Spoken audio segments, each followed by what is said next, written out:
On this episode of Locked On Angels, Christian Moore had his moment and, in his words, did something cool last night and beat the Red Sox, not with just one home run, but two, and the second one was a walk-off, and we've got 5 things to talk about from last night's game.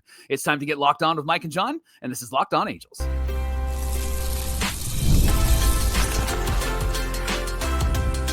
You are Locked On Angels, your daily Los Angeles Angels podcast. Part of the Locked On Podcast Network, your team every day.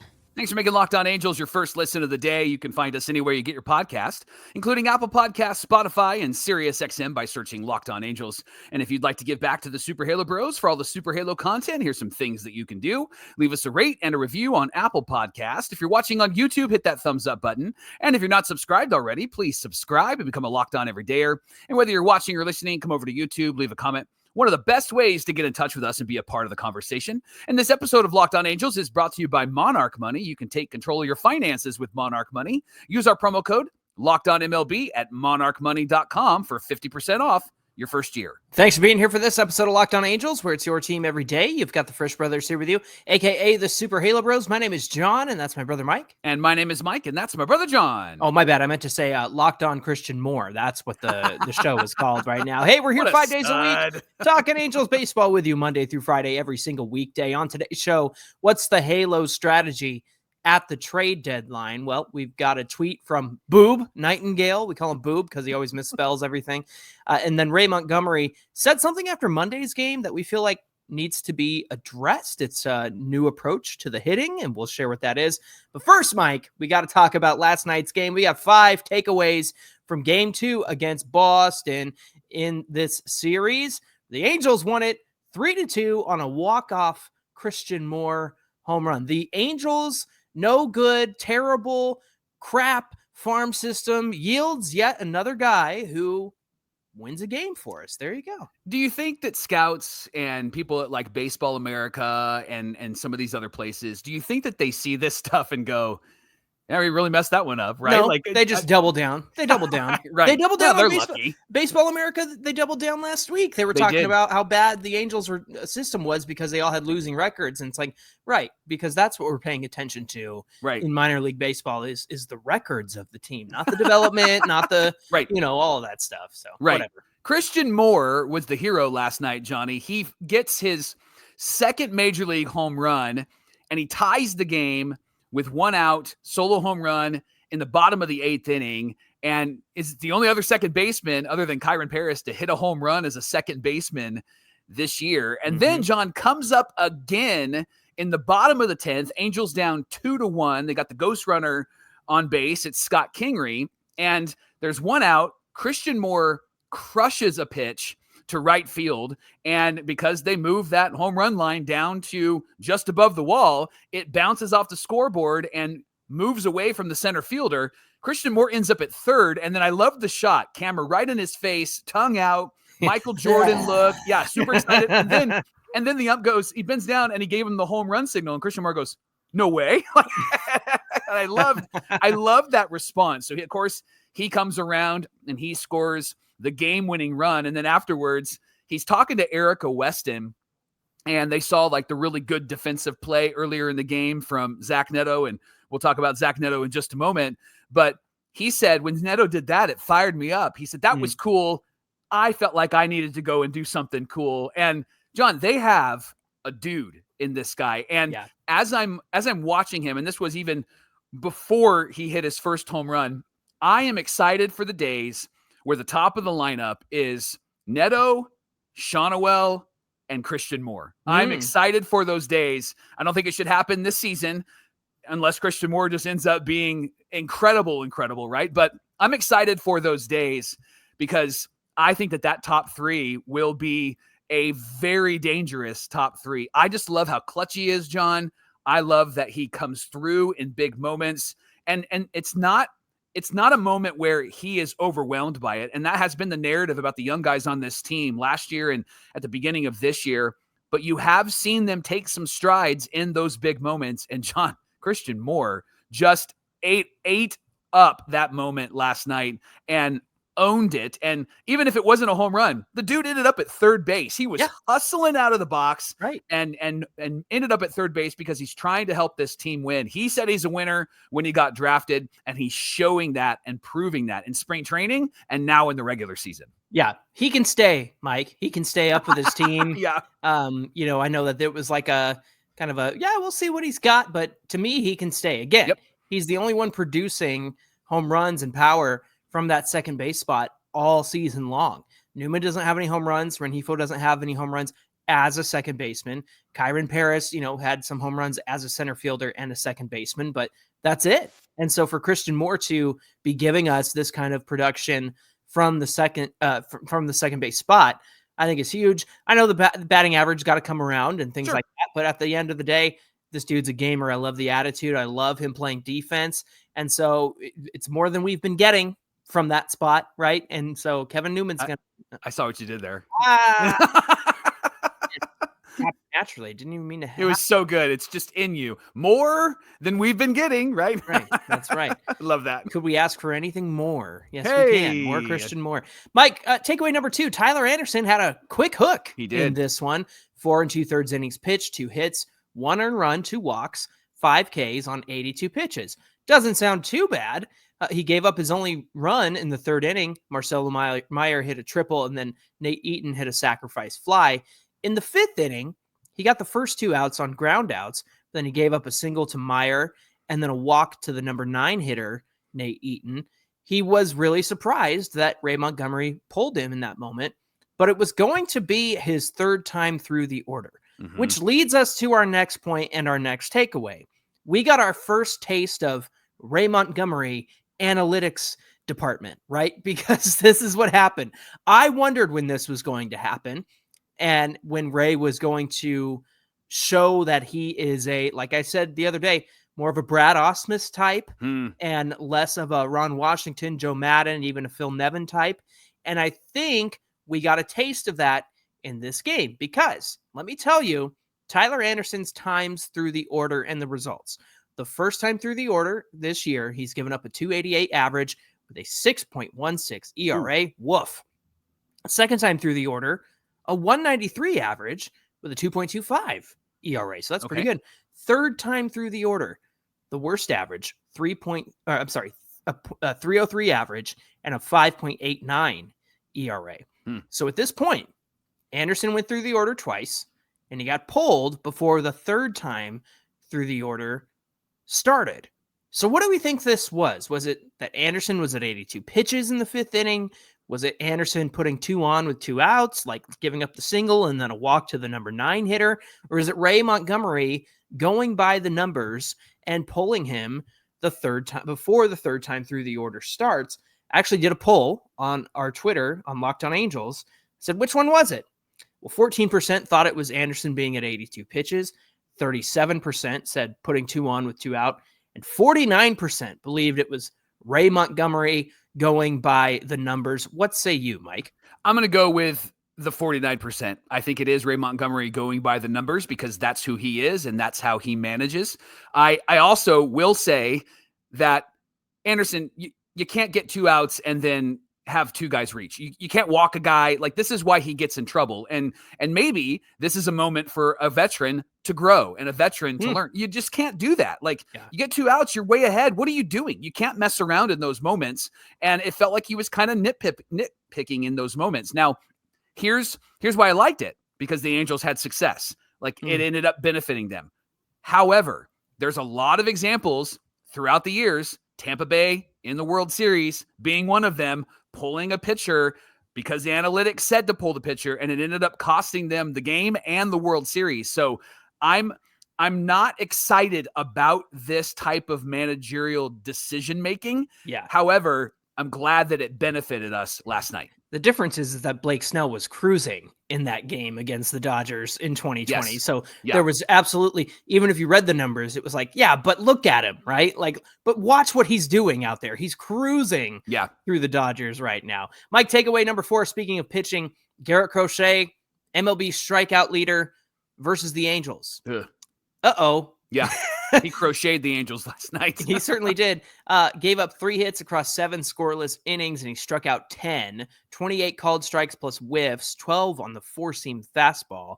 Crochet is as advertised. Considering that he was so dominant, it was absolutely crucial that the Angels were able to just keep it to 1-0. So, maybe we do give our props to Ray Montgomery in that situation, because the game could have easily gotten away from Tyler Anderson. Yeah. And speaking of Crochet, 2 of the hits he gave up were in the bottom of the 4th. That takes us to takeaway number 5. Everyone looks bad here. Yeah. So in the bottom of the 4th, Taylor Ward breaks the hitless game with a 2-out double to left field. O'Hoppe singles to left. Ward is rounding third, but he was held up. He was tagged out, diving back to third base to end the inning. And I say everyone looked bad here because Ward, and I'm going to go easy on Ward a little bit here, but he was running with his head down. But also Bo Porter wasn't anywhere in sight. No. Because Bo Porter is halfway down the line to home plate. And I caught a still of that moment. And Bo Porter hadn't even thrown his hands up for a stop sign when the ball was in Jarren Duran's glove in left field already. So it was just bad all around. Maybe you take the chance against Crochet and Jarren Duran's arm because you're struggling to score against Crochet, or maybe you hold Ward up. But the worst possible outcome is what happened here, and that was throwing up the stop sign way too late, Ward not seeing anything, and then crawling back like a tortoise. I think it was SC Halo on Twitter who tweeted at us him crawling back to third base and getting tagged out. So everyone looked bad there. Mike, the Red Sox and the Angels are not all that different, are they? No, there's some fundamental issues with both of these teams.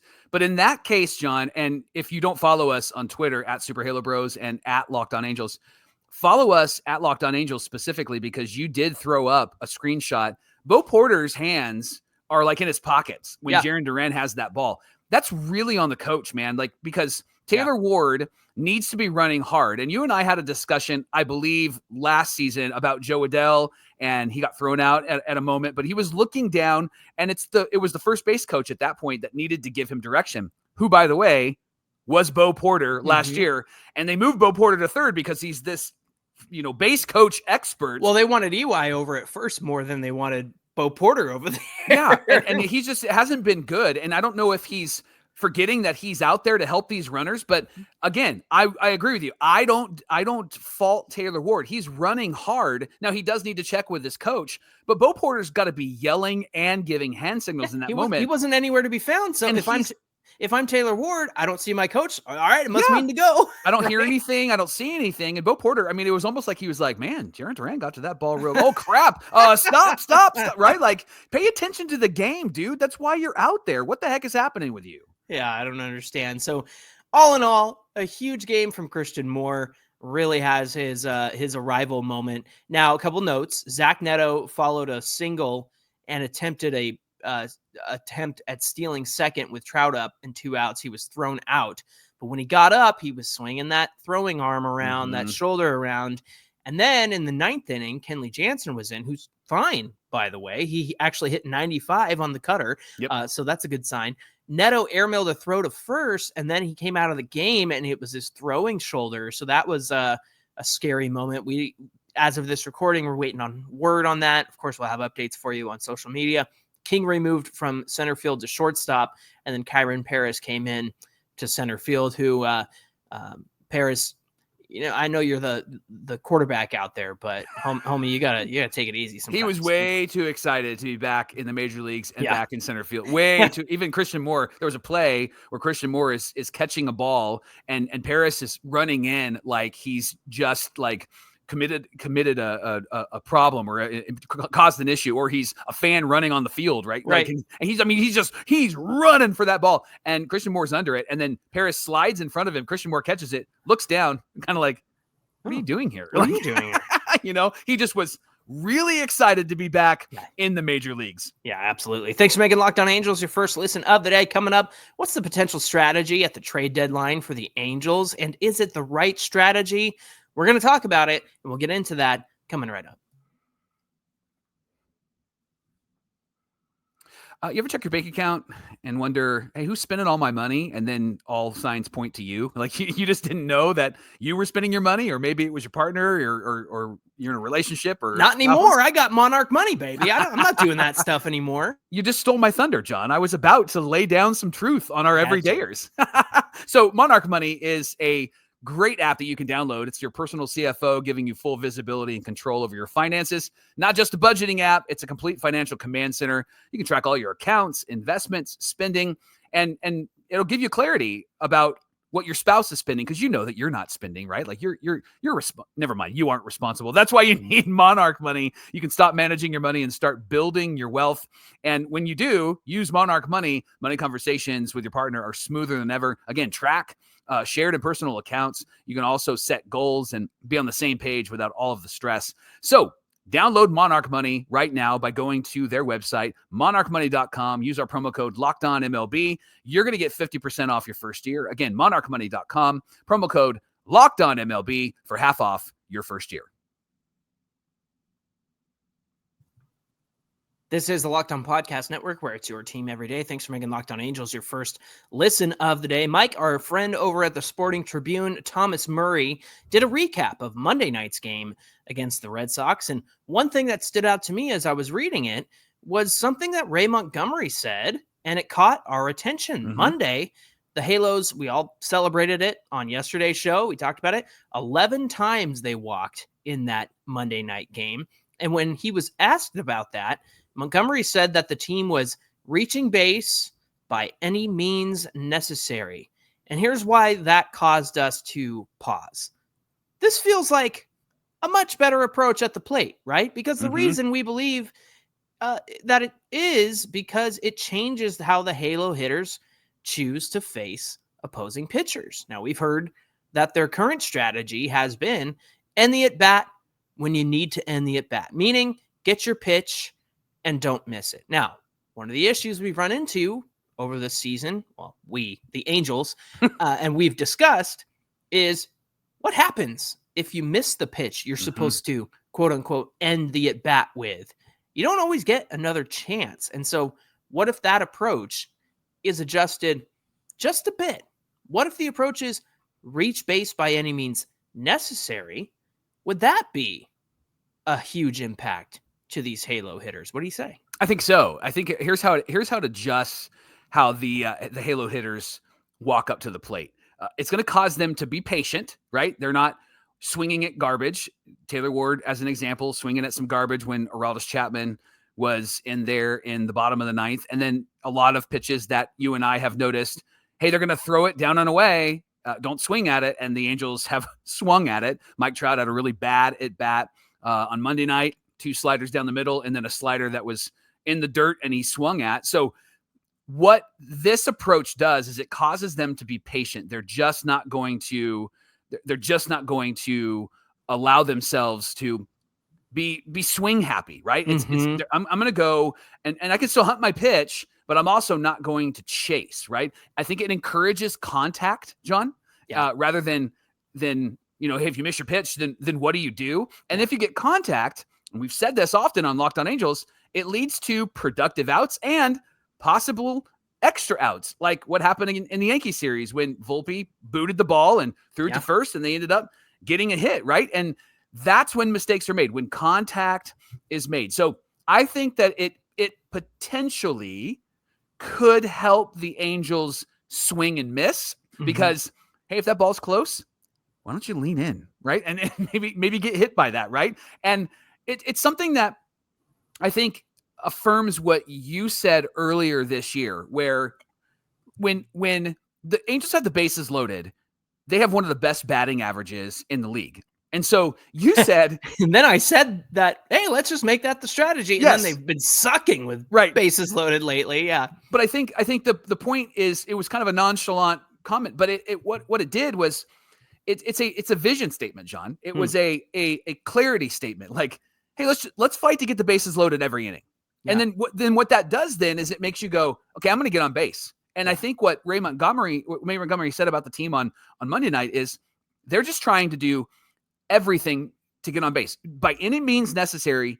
Get on base. And I think that does help the approach. I think it does change the approach. The question then would be, how would you implement this approach with this team currently? Yeah, well, I think, to load the bases every single time is an unreasonable goal, but it's a goal. And when you think about it, it would encourage, like you said, it would encourage the players to do everything they can to get on base. Now, I will say that, it would encourage the Angels to take more walks like they did on Monday night. But then, Mike, you've got a situation with like Mike Trout, who is at a 3-2 count, and he was struck out looking twice against Garrett Crochet on pitches that were borderline, but they were strikes.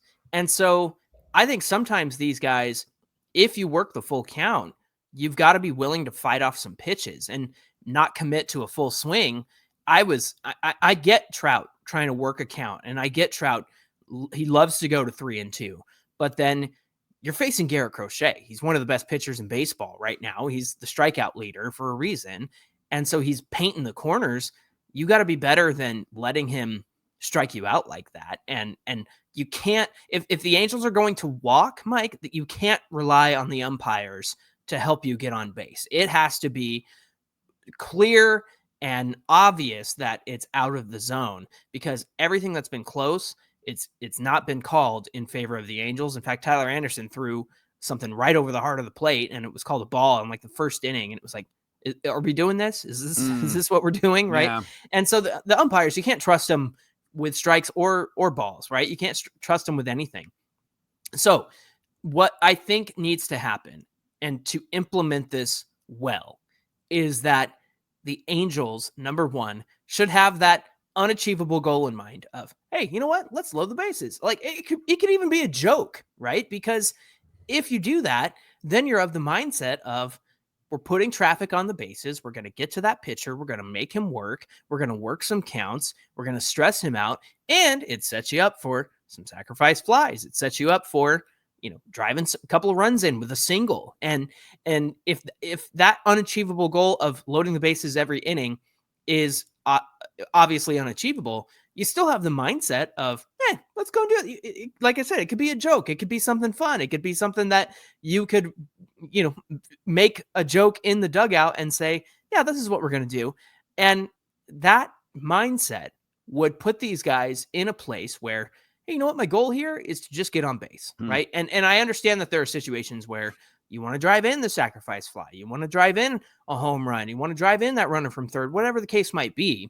But we're past that, aren't we? Like you and I have said for years, read the room, guys. Like try to get that runner home from third, or watch what happened in the at-bats before you. Clearly that's not working. And so to tell these guys, hey, on base by any means necessary, I think that's a fruitful strategy to go with. How would you implement it if you were the manager? I'm probably readjusting this lineup, John. And if Zack Neto is not going to be able to play, and again, as of this recording, we haven't had an update yet, but truthfully, I would arrange this lineup very differently. I wouldn't have Mike Trout, Taylor Ward, and when Jorge Soler is in there in the lineup of 3, 4, and 5. I wouldn't do that because those guys are swing and miss guys. I know Trout has a better eye. I would move Trout up, and if Zack Neto isn't in this lineup, I'm having Trout hit leadoff. And then I'm having Shonawell follow him up. Like I'm putting contact and then maybe a big hitter and then contact and then a big hitter. I think I would utilize Rengifo, who has had a lot of 8-pitch, 9-pitch at bats. So my implementation would be, I wouldn't have big heavy hitters back to back to back in this lineup. I think I would move some pieces around.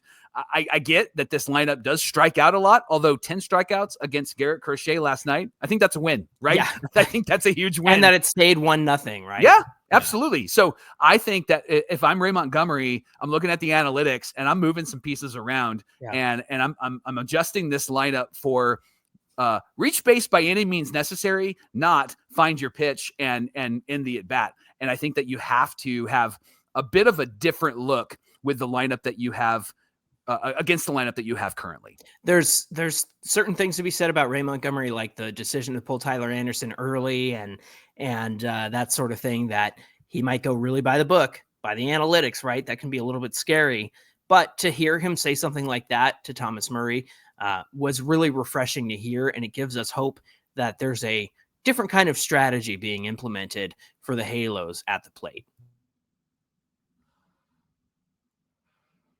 Guys, you probably heard of Viagra and Cialis, and maybe you've even tried them. But if you're looking for something beyond the usual pill, it's time to meet Rugiet Ready. Rugiet Ready is a next generation prescription treatment, and it's designed to amplify arousal in the brain and boost blood flow. Unlike the usual pills that can take hours, Rugiet is 3-in-1, has a 3-in-1 formula that dissolves under your tongue and kicks in fast, on average in 15 minutes. The effects can last up to 36 hours, and you can stay confident and in control when the moment is right. And if traditional options haven't worked for you, Rugiet might be the best answer. Over 150,000 men have already tried it, have already made the switch. And Rugiet is completely online. It connects you with a board-certified doctor and ships your treatment discreetly to your door. You can even read real customer reviews on their site, and it's helping a lot of people feel more confident and present in the moment. Head to Rugiet.com/LockedOnMLB and use the code LockedOnMLB to get 15% off today. Again, that's RUGIET.com/LockedOnMLB and use the promo code LockedOnMLB for 15% off. Individual results may vary with prescription treatment. Compounded drugs are permitted to be prescribed under federal law, but are not FDA approved and do not undergo FDA safety and effectiveness or manufacturing review. Please visit the Rugiet website for full safety information. All right, before we get into this, we just got an update from Rhett Bollinger. So if you missed this last night, we've got it for you here on the show. Zack Neto said his shoulder is sore after he jammed it on the stolen base attempt, which is what we thought happened.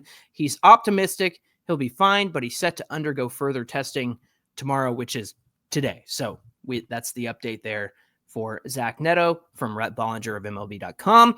All right, Mike, let's get into what Bob Nightingale tweeted over the weekend. He said, while the Los Angeles Angels certainly have some nice trade chips like left-hander Taylor Anderson, closer Kelly Jansen. Oh, wait, no, that's Bob didn't write that. Never mind. I'm just kidding. He said Tyler Anderson, closer Kenley Jansen, infielder Luis Rengifo. They don't plan to sell at the trade deadline unless they suddenly fall apart. Michael, what does suddenly fall apart mean? I don't know. I think it's probably like 10 games under 500, right? I mean, I can't see them thinking that, well, being 2 games under, 3 games under doesn't seem like it's suddenly falling apart. Even 5 games under, and plus they're really, really close to the wild card. So I think suddenly fall apart has to be 10 games under, it has to be 12 games under, right? Maybe there's an injury. Maybe there's a problem with the pitching staff. Like I think there's probably got to be a combination of a lot of things before the Angels think that they're out of this thing. I just don't think that they're going to decide that they're out of this thing, even if it looks like they're out of this thing. Well, what has suddenly fall apart looked like the last couple of years? That's where I'm getting my answer. And it's, 2024, never really in it, right? It was like, let the kids play, all of that kind of stuff. And that's how we ended up 63 and 99. And of course they had some valuable trade pieces then, but yeah, last year was an easy decision. Now they only moved Luis Garcia and Carlos Estevez, so you felt like they could have done more, but they only ever seemed to let go of those expiring contracts. Now, in the past, suddenly fall apart is 2023, where they got off to a great start, and then you have a few games out of the wild card, and then you make the trades to be competitive, and then all of your trade assets, for the most part, stink, like Lucas Giolito. Shohei Ohtani, just a few weeks later, had to be shut down from pitching because he suffered that tear. And so that, to me, and not to mention, Rendon and Trout were hurt in July as well. And so they still went for it despite those injuries. Then look at 2022, the famous 14-game losing streak after the Angels were 27-17 to start the year. And you think, hey, maybe this is the year they get to do something. We're having fun. Anthony Rendon's batting left-handed. And then they fall apart with a 14-game losing streak. So to me, I just look at the last couple of years and go, yeah, that's suddenly falling apart. And so to me, to watch this team, I think you're right. I think it is injuries. I think it is losing streaks. I think it is all of the above. And I don't think the Angels are that far away from suddenly falling apart at all times. Yeah. However, they've been able to keep it together can't get over that 500 mark. They're one game away from doing that. Hopefully they can get back there tonight against the Red Sox. But all that to say, when I think about suddenly falling apart, I'm just looking at the last couple of years and saying, yep, that's what it looks like to me. Yeah. Now, KWolfX on Twitter asked this question the other day. If the Angels will be making a move or two at the trade deadline, which it sounds like they will, whether they're buying or selling is the big question. What players will they seek in return? Will Perry just be going for prospects, thinking more about next year or the year after that? Or will he attempt to get a player that can help the Angels right now? John, I don't know if you're going to be able to get a player that can help you right now without trading some of the players that you don't want to trade, or the players that are helping you right now. Right? Yeah. and so if you, let's say you trade Kenley Jansen, right? Yeah. Big piece. You trade him, you're not going to get much for right now from a team that wants Kenley Jansen, because that team is trying to get to the playoffs. So if you trade him, you're not going to get a starting second baseman. You're not going to get a starting pitcher. You're going to get a Caden Dana, George Clausen, a Sam Aldeguer. You're going to get that type of deal, which is great, but I just don't know if that's where the Angels' mindset might be right now. And that's the frustrating thing about this team, is you never really can tell where they're at. But maybe they've been very clear about where they're at. They want to compete, and they have to suddenly fall apart, and then they will then decide what they're going to do. So I could see them, to answer the question, I could see them getting players that are major league ready, but not maybe in the major leagues right now. A la Christian Moore, a la Kyron Paris, right? I could see Matthew Lugo. Yeah. I could see them doing some of that stuff. I would just be, as an Angel fan, really bummed and frustrated if they traded any of those great pieces that are sitting in the minor leagues right now, because they're trying to make a run. It would be awful to get a starting pitcher on an expiring contract or whatever the case might be, and have to trade somebody that we're like, no, we really want to see them and what they can do for this team. Let's look at it in the context of what Bob Nightingale said. If the Angels suddenly fall apart, that means they're out of it, which means we can be confident that they will move somebody like Kenley Jansen, who I believe will have a good return considering how good he's been this season. Now, having said that, they have to be out of it in order to do that. So I think worst case scenario, Mike, is that they think that they're in it. They're still competitive. They don't do anything. They keep everybody. That to me is worst case scenario. I think worst case scenario, the way you described it, is them trying to move pieces to compete and get better by moving some of the minor league stuff. That to me is worst case scenario, but I don't see that happening. I think the worst thing that will happen is that they don't make any moves. They try to ride it out with this version of the team, and we miss out on the potential return of a Kenley Jansen, even a Luis Rengifo, right? Some of these guys who have expiring deals, they probably won't trade Ward because he's got one more year left, and we all know they don't like to trade guys with more than 1 year of control. So I think you have to ask yourself the question, is Perry Minasian going to be somebody who in his technically last year of being a GM is going to try to compete and make this count and make this matter, right? Or is he going to say, no, I'm going to set up the Angels for the future, no matter how long my contract is, and try to earn some favor with Artie Moreno and say, but if you let me see this through, I promise you that it's going to be worth your time. I think that's two ways that you can look at it with Perry Minasian. But at the end of the day, I think the worst thing that the Angels will do is stand pat at the deadline if they're in a place to compete. If they're not in a place to compete and they suddenly fall apart, that's when we're going to see some of these moves. Thanks for making Locked On Angels your first listen of the day. Now for your second listen, check out the all-new Locked On MLB Game Night. You can find Game Night on the Locked On MLB YouTube channel or wherever you get your podcasts. Hey, be sure you give us a follow on Twitter at Locked On Angels and at Super Halo Bros on Twitter and Instagram. If you're watching or listening, come on over to YouTube, get in the comments section because we'd love to hear from you there. We always do our best to try to get back to each and every one of you. Mike, what do we have on deck for Thursday's show? Well, why is Reed Detmers just so much better lately? Well, he said it's because of one thing, and we're going to share that one thing with you tomorrow. All right, looking forward to that conversation. Until then, my name is John, and that's my brother Mike. And my name is Mike, and that's my brother John. Thanks for being here, everybody, and we'll see you back here on Thursday. Christian Moore. See Mo? Stud. He gets the more gif from now on. Perfect.